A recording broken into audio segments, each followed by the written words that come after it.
ยังบ่ฮอดพุ่นซ้ำหน้าแดงหุ้นบัดนี้ตุ้ยเป็นตุ้ย ไม่ชอบเก็บเงินไว้ซื้อรถไถเจ้าได้บาท เซ็ตนี่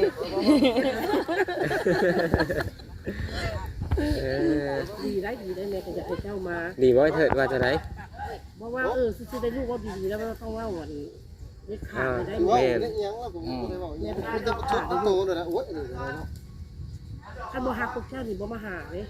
แล้วเจ้าเลย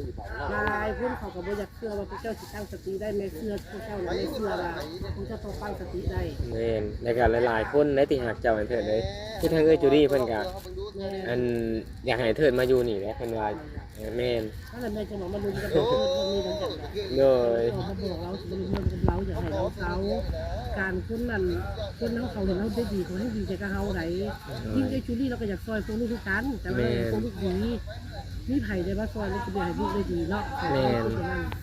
ถ้าลูกโอเคปุ๊บเขาก็จะได้บอกเริ่มต้นนะมีปัจจุบันแต่ว่าเครื่องที่ว่าเอาไปให้ลูกนั้นลูกก็ฝาก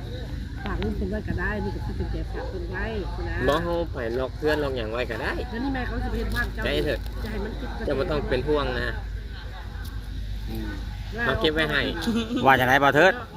ว่าจะได้ ออกไปน่ะยังครบเบิดทุกส่วนล่ะ อ้าว ขึ้นกับเฮาเองก็ได้นะเนาะ